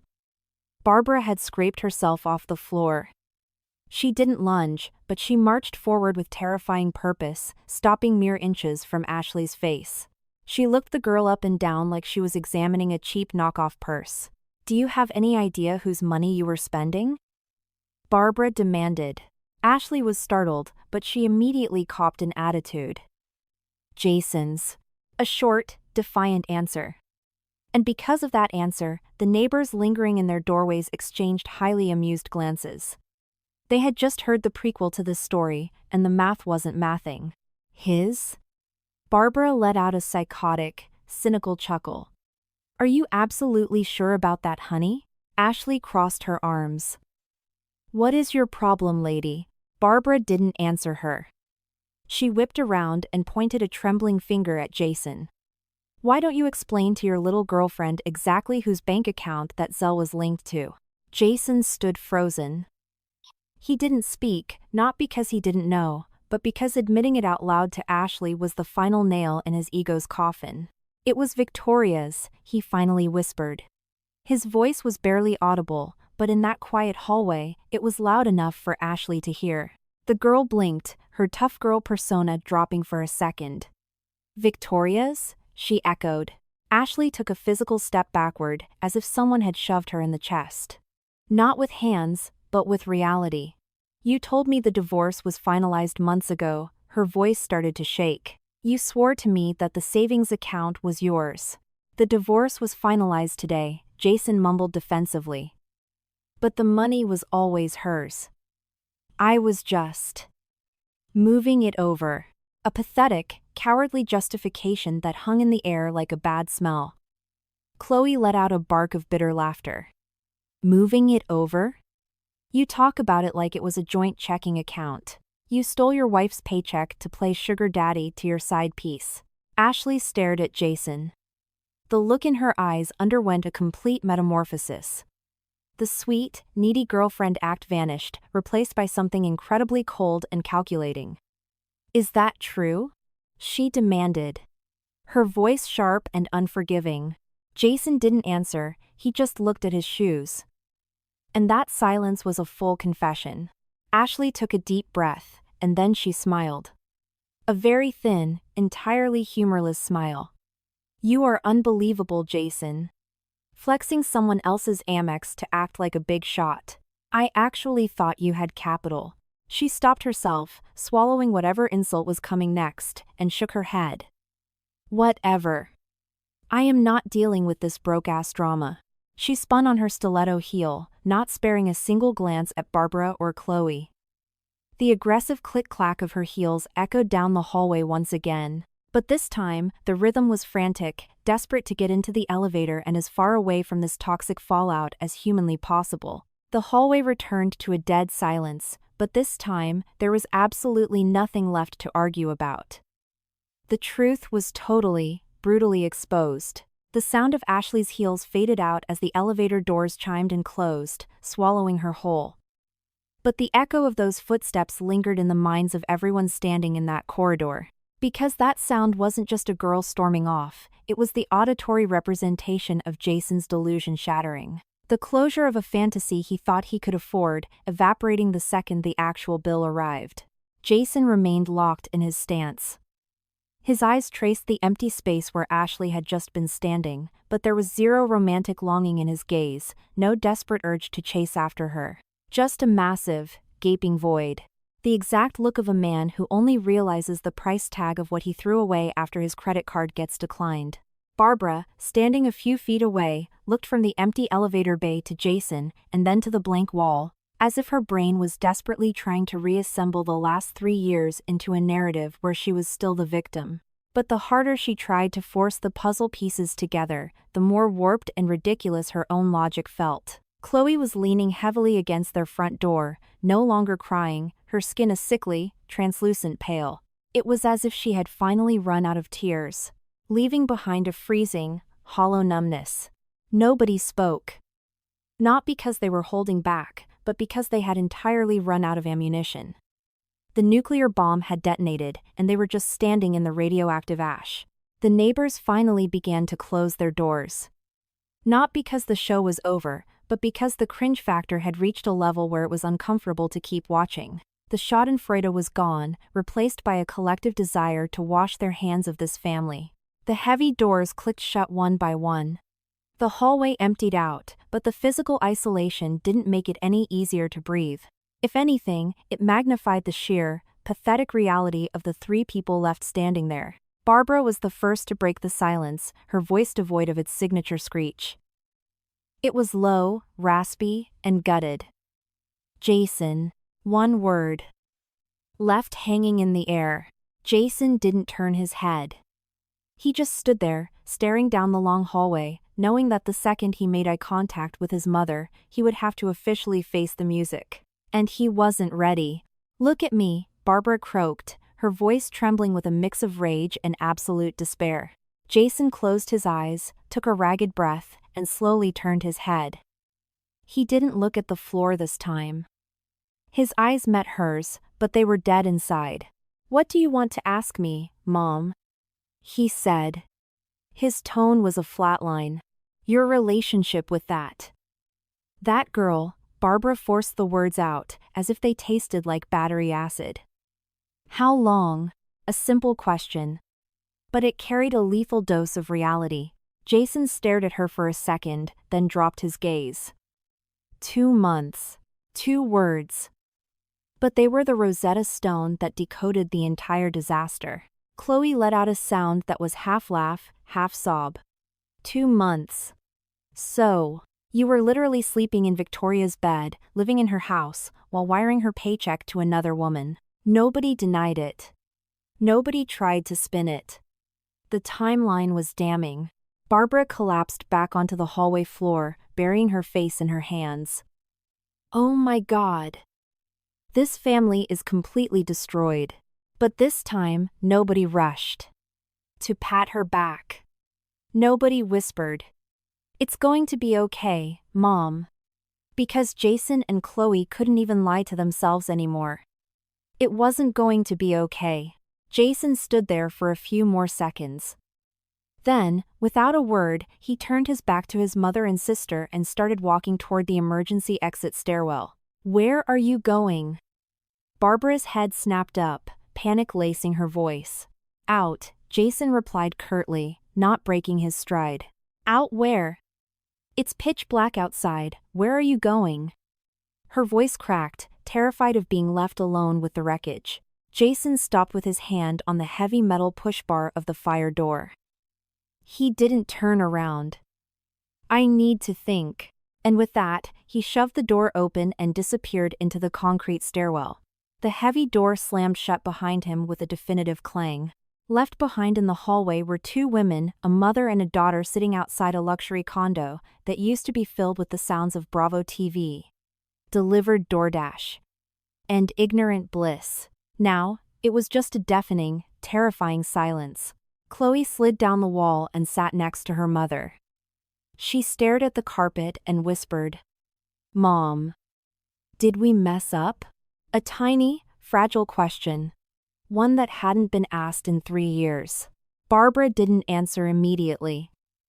She sat there with her face buried in her hands for a long, agonizing time. Finally, she let out a slow, shuddering exhale. And for the very first time in her adult life, without blaming Victoria, without blaming the neighbors, without playing the victim, she whispered, "I don't know." Outside, Jason was descending the concrete emergency stairs. He didn't take the elevator because he couldn't stomach the idea of being in a mirrored box. He didn't want to see his own reflection, he didn't want to feel trapped in a cage he couldn't walk out of. Every step he took downward felt agonizingly slow, but definitive. And with every step, his brain fired off a rapid succession of memories, flashing like a horrific highlight reel. He remembered the mornings Victoria would toss him the Amex and say, "Pick up the tab." The moments she would casually pay off his overdrafts without demanding a forensic audit. The times she would sit in the living room, clearly wanting to bring up boundaries, but after taking one look at his mother's domineering scowl and the toxic energy of the house, she would just swallow her words and choose silence. And Jason had conditioned himself to believe that her silence meant she was fine with it. That she had accepted her role. That everything was perfectly functional. He had gotten so dangerously comfortable with the endless cash flow that he genuinely believed it was his birthright. It wasn't until the umbilical cord was violently cut today that he finally understood the lifestyle didn't exist because he earned it. It existed solely because Victoria tolerated him. When he finally pushed out into the cool night air, the street lights had already flickered on. The harsh, yellow sodium lights washed over the asphalt. Jason stood on the sidewalk, not walking forward, not turning back to the lobby. He just stood there, watching the traffic roll by on the avenue. People commuting, running errands, heading to dinners, everyone had a destination. But Jason, for the first time in his life, had absolutely no idea where he belonged. His iPhone buzzed in his pocket. He pulled it out. It wasn't Victoria. It wasn't Ashley. It was an automated push notification from his bank, account overdrawn, autopay for personal loan failed.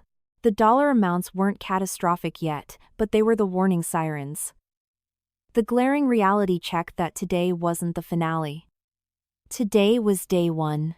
Day one of standing completely alone, with no one to co-sign his bullshit, no one to wire him a bailout, and no one waiting at home to soften the blow. Just him, and the massive tab of consequences he had spent 3 years racking up. Jason stood under that street lamp for a long time. He couldn't even tell you if it had been 20 minutes or 2 hours. All he knew was that the city traffic kept flowing, brake lights bleeding into the dark, while he remained completely static, a ghost haunting the perimeter of his own ruined life. And what was eating him alive wasn't the chill in the night air, but the gaping, cavernous void in his chest. A void that used to be packed with convenient, comfortable things, a wife who constantly ran interference for him, a wallet that never declined, and a luxury condo that always smelled like a catered dinner. Now, all of that had evaporated. Not because a meteor hit it, but because he had actively neglected it until it died of starvation. His iPhone buzzed again in his palm. It wasn't a bank alert this time. It was an incoming call from his director of sales at the logistics firm where he worked. He stared at the caller ID for a few seconds, dread pooling in his stomach, before swiping accept. His voice was heavy and exhausted. "Hello?" Jason, his boss's voice came through the speaker. Not yelling, but carrying a grim, corporate weight. "I need you in my office first thing tomorrow morning." Jason furrowed his brow. "Is everything okay, sir?" "It's about your Q3 performance." A beat of silence. Then, the boss lowered his voice, abandoning the corporate HR tone for a second. "You've been rolling in at 9:45 all month. You've missed your quotas 2 quarters in a row.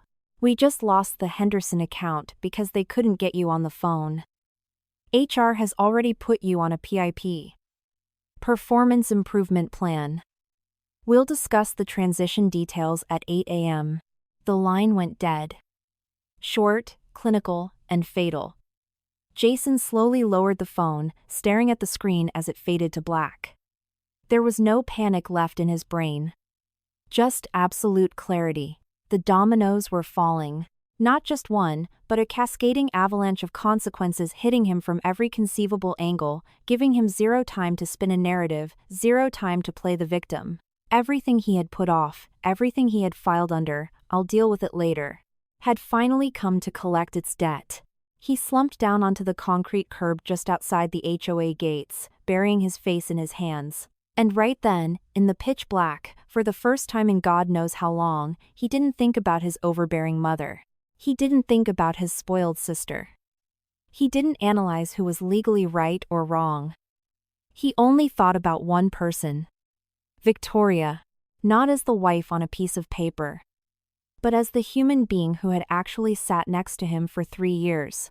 He remembered the nights Victoria would be hunched over her MacBook at the kitchen island at 1:00 a.m., analyzing spreadsheets for her firm, while he was sprawled out on the sectional sofa playing Call of Duty. He remembered the times she would casually Venmo him thousands of dollars to cover his business expenses without grilling him on the ROI. Just texting back, "Got it. Use it."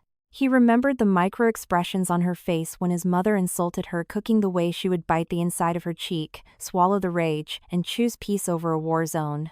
And it was her choice to keep the peace that made his lazy brain assume she was fine. That she lacked a spine. That everything was perfectly sustainable. But that wasn't it. Victoria simply chose not to fight, right up until the exact moment she chose to walk away entirely. He lifted his head and stared at the smoggy, starless suburban sky, illuminated only by the ambient orange glow of the city grid. And a realization hit him, one he had been too arrogant to ever consider. There are things in life that feel like standard operating procedure while you have them. But the second they're gone, you realize they weren't a baseline right. They were a terrifying stroke of luck. He pushed himself off the curb. He didn't walk back into the gated community.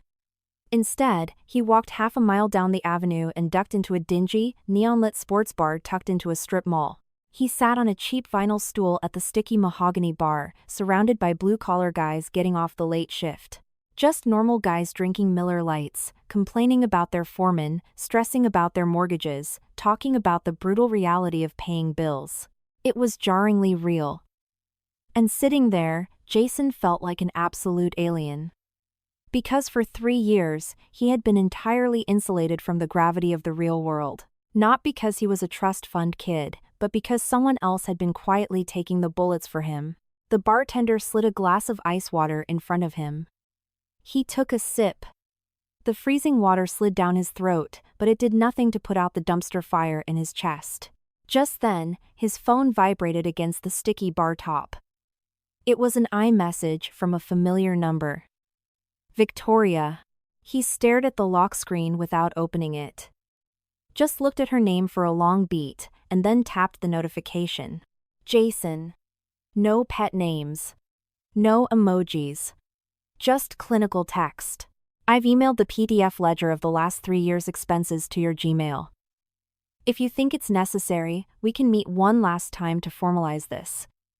Not to argue, but to close the books properly. The text wasn't a novel.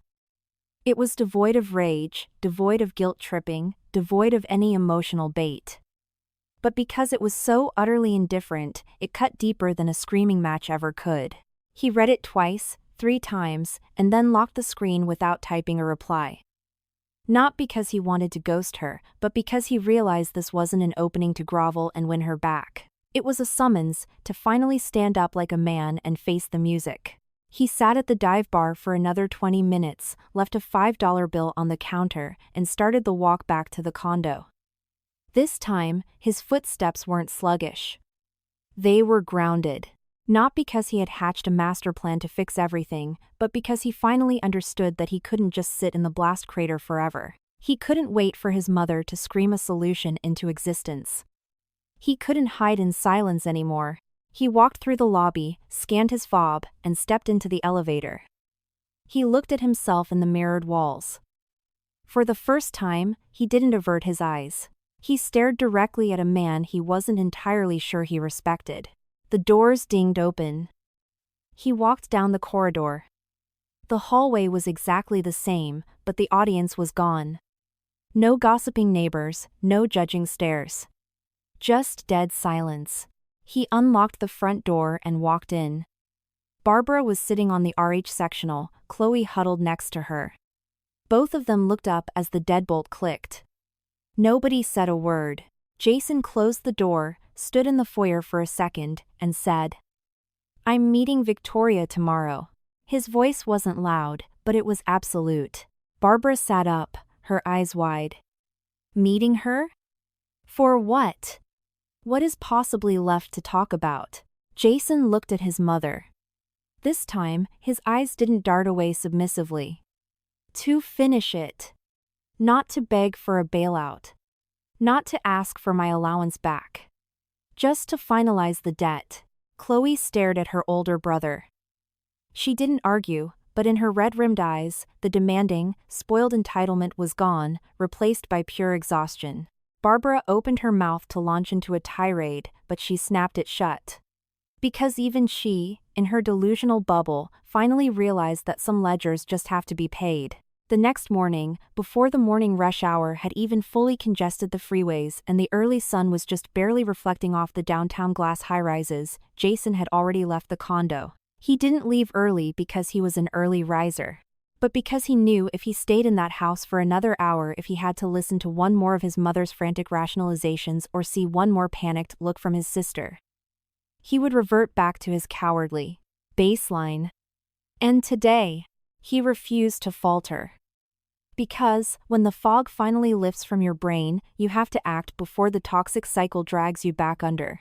He stood on the sidewalk outside the independent, third-wave coffee shop Victoria had dropped a pin for the night before.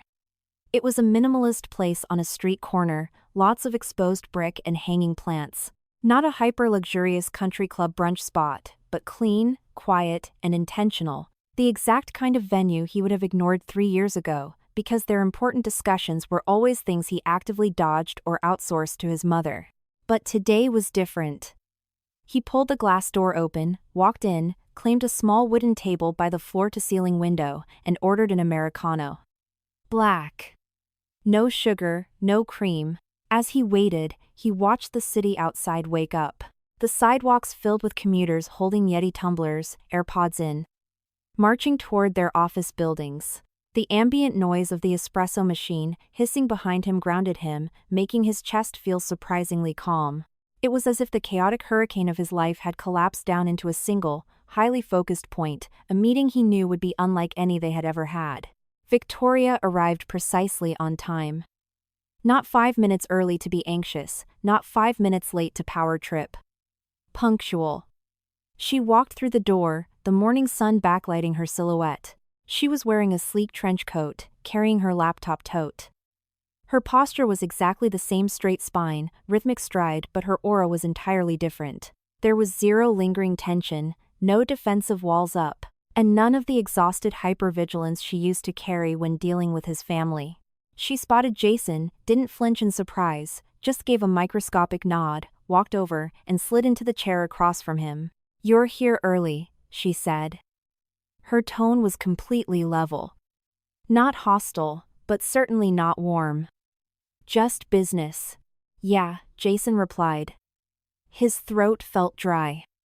He didn't know how to initiate small talk, and realized he didn't need to.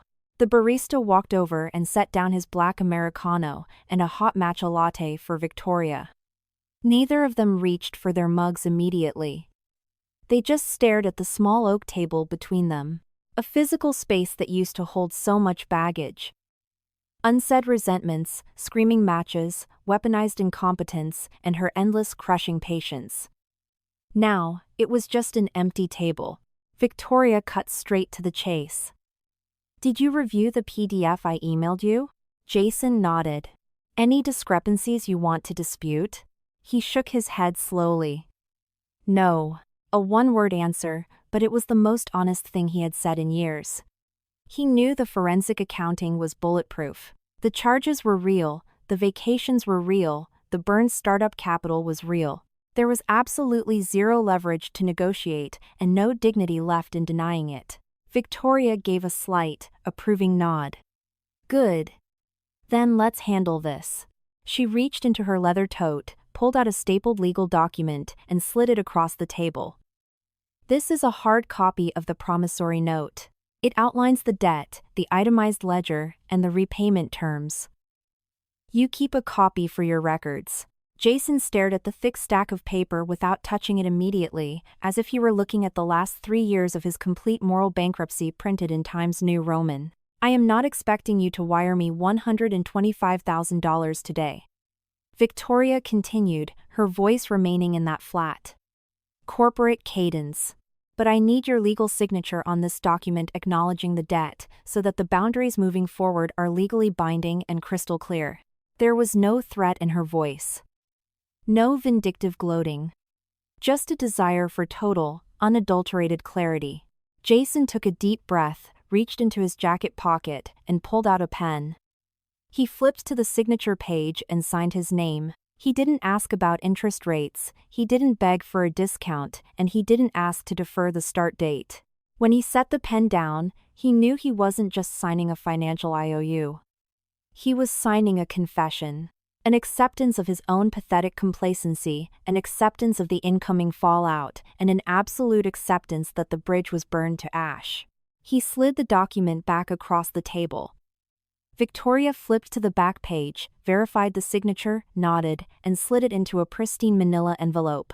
She didn't say thank you, because you don't thank someone for agreeing to pay back money they stole. Silence fell over the table again. But this time, it didn't feel suffocating.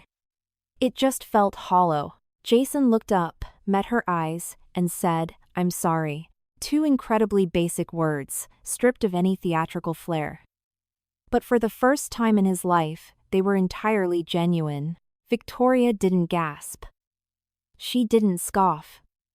She just picked up her matcha, took a slow sip, and set the ceramic mug back down. "What exactly are you apologizing for?" A lightweight question, but incredibly difficult to navigate. Jason dropped his gaze to the table, gathered his thoughts, and said, "For treating your sacrifices like they were an entitlement. For being a coward and never protecting you from my mother. And for taking your hard-earned money and spending it on someone else." With every sentence he pushed out of his mouth, the crushing weight on his chest lightened by a fraction, but the reality of his own failure became infinitely sharper. Victoria listened. She didn't interrupt to twist the knife, and she didn't nod in validation. She just listened. When he was done, she looked at him and said, "You do realize that an apology does absolutely nothing for me, right?" Jason looked up. "Then what do you want?" "For you to understand," Victoria replied calmly. "I don't need you to say it so I can forgive you. And I certainly don't need it, so we can be friends. I just needed you to finally understand what you did." Jason nodded slowly. "I understand now." It was just 3 words, but it wasn't a PR spin to get out of the doghouse, it was the truth. Victoria looked at him. The ice in her eyes had melted, but it hadn't been replaced by warmth. It was just a neutral, human gaze. "Then we're done here," she said. She stood up, grabbing her tote bag. No lingering goodbyes, no dragging out the dramatic tension. This is where it ends. It wasn't a question, it was a gavel drop. Jason stood up as well. He didn't try to grab her wrist, he didn't beg for a hug, he just nodded and said, "Yeah." Victoria turned and walked toward the glass exit doors. The morning sunlight caught her hair as she pushed through to the street. She stepped onto the sidewalk and walked away without throwing a single glance over her shoulder. And this time, Jason didn't stand there, pining after her. He stood up for a brief moment, taking it in, and then slowly sat back down. He looked at his black Americano, which had gone lukewarm. He picked it up and took a long sip. The espresso was incredibly bitter, but it jolted his system wide awake. After that final meeting at the coffee shop, the saga didn't end with some explosive reality TV confrontation or a dramatic plot twist. It just quietly flatlined. The door clicked shut behind them without a sound, without an audience, but with the undeniable finality that their two lives had officially decoupled and would never intersect again. And honestly, it was that exact lack of cinematic drama that made the reality sink in so deeply. It wasn't a Hollywood ending, it was just the sobering, grounded reality of surviving a chapter of life that you can never, ever get a refund on. Victoria reintegrated into her own life. She didn't reinvent herself or go on some wild eat-pray-love excursion. She just returned to the baseline of who she was before she spent 3 years suffocating in a bad marriage. She got back into her corporate rhythm. She didn't work 80-hour weeks to numb the pain, nor did she rot in bed overanalyzing the past. She just found a healthy, boring equilibrium. She crushed it at the firm during the day, came back to her own quiet apartment at night, grabbed overpriced cocktails with her girlfriends on Thursdays, and did Sunday brunches with her mother. Incredibly mundane, standard American routines, but they provided a profound sense of peace that she suddenly realized she had been starving for. There were random Tuesday nights when she would sit on her velvet sofa, looking out at the city skyline, and a memory would bubble up. But she didn't remember Jason as the love of her life who betrayed her, she remembered him as an era. A beta version of herself that used to exist, a woman who believed that infinite patience, silent financial sacrifice, and swallowing her own boundaries was the definition of being a good wife. When those memories hit, she didn't feel paralyzed by grief or boiling with rage. She just felt a quiet sense of enough. Because some experiences aren't meant to be clutched onto, they exist solely to teach you a brutal lesson, force you to level up, and propel you forward. Her mother, Eleanor, would occasionally call and ask, her tone walking a tightrope between maternal concern and subtle probing. "You aren't depressed about it, are you, sweetie?" Victoria would just smile into the phone. "Not anymore, Mom." And she wasn't saying it to pacify her mother, she meant it in her bones. Because she had finally processed the ultimate truth, the deepest tragedy of a bad relationship isn't the divorce. It's the years you spend desperately trying to bloom in soil that is actively poisoning you. Once you finally pull your roots out of the dirt, the rest is just taking the time to rehydrate. On the flip side, Jason's reality didn't magically transform overnight. He didn't have an overnight cinematic redemption arc. Instead, he was hit with a barrage of incredibly slow, highly uncomfortable, aggressively average days. Because for the first time in his adult life, he had to operate entirely without a safety net. His corporate review at the logistics firm went exactly as promised. They didn't outright fire him, but they stripped him of his lucrative enterprise accounts, booted him off the commission-heavy tier, and relegated him to a junior desk with a heavily slashed base salary. It forced him to fundamentally rewire his work ethic, not because he had a sudden passion for supply chain management, but because he literally had no other choice if he wanted to make rent. He started clocking in at 8:00 a.m. sharp, logging his CRM notes diligently, and learning how to swallow his pride when clients yelled at him. Tasks he used to brush off as beneath him were now his lifeline. When he clocked out and went home, there wasn't a HelloFresh meal prepped and waiting on the quartz island. He usually ended up air-frying frozen chicken tenders or eating a soggy sandwich from the corner deli. It was bland, depressing fuel just to keep the engine running.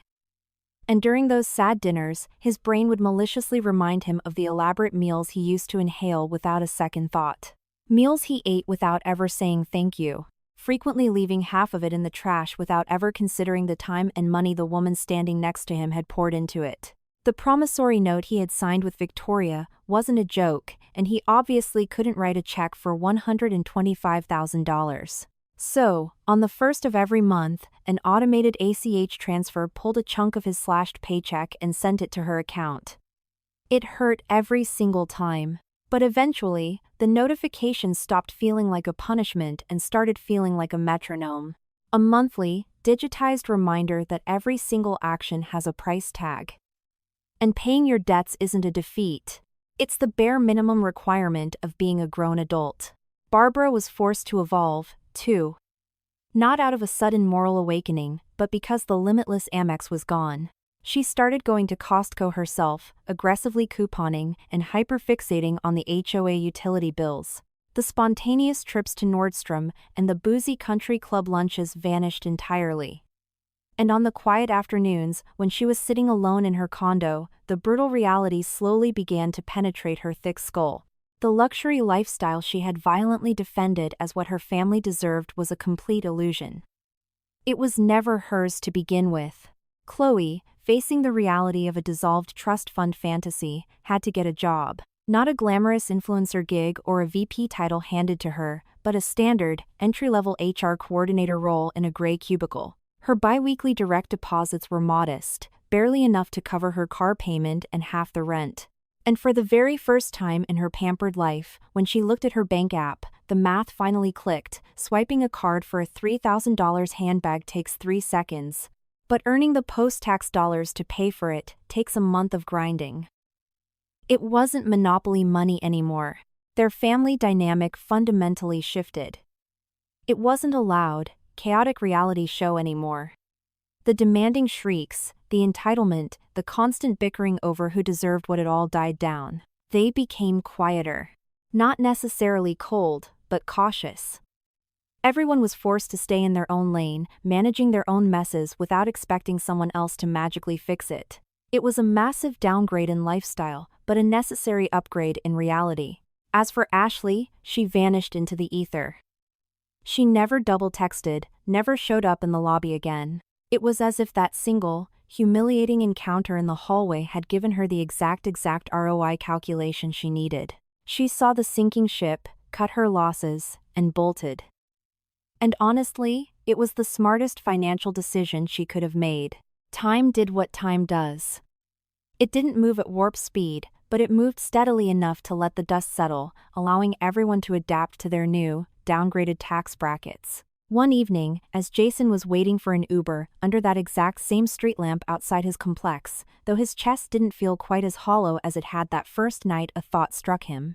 A thought he had paid over $100,000 and a marriage to finally comprehend. Some people don't walk out of your life to punish you.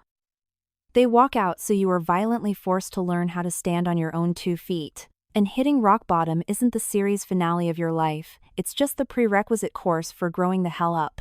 If you zoom out and look at this entire train wreck from start to finish, the most terrifying takeaway isn't the divorce decree or the cancelled credit cards.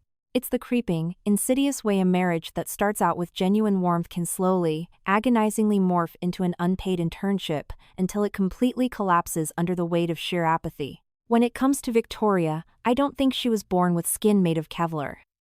Nobody walks down the aisle actively prepping for a financially abusive hostage situation. She was just a normal, successful American woman who believed in her vows, loved her husband, and was fully willing to operate as a team player.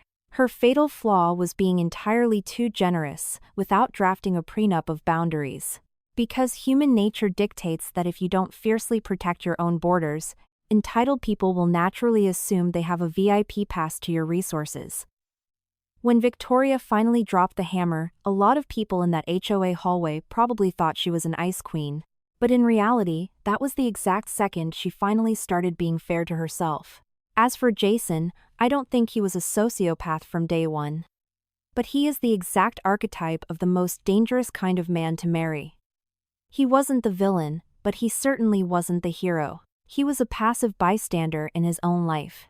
He chose the path of least resistance to avoid his mother's wrath. He chose to play Switzerland to keep the peace, but by actively refusing to draw a line in the sand, he allowed his family to emotionally and financially cannibalize the woman sleeping next to him.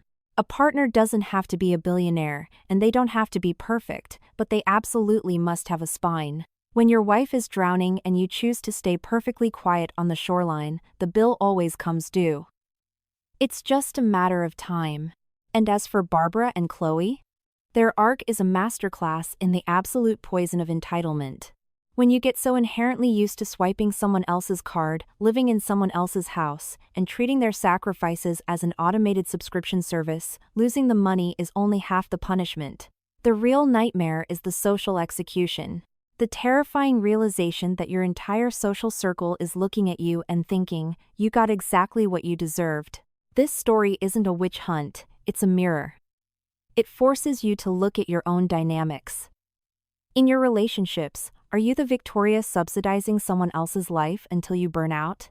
Are you the Jason playing the cowardly mediator while your partner takes all the shrapnel? Or are you the in-laws comfortably consuming resources while suffering from chronic amnesia when it comes time to say thank you? If there is one absolute truth to pull from this wreckage, it's that love does not mean being a human doormat. And a family isn't a parasitic ecosystem where one person carries the entire mortgage while everyone else critiques the Wi-Fi speed. A relationship only survives if there is financial equity, mutual respect, and titanium-clad boundaries. Period. So, ask yourself, if you ever woke up and realized you were playing Victoria's role, would you keep swiping your card to keep the peace, or would you know exactly when to open the banking app and hit lock?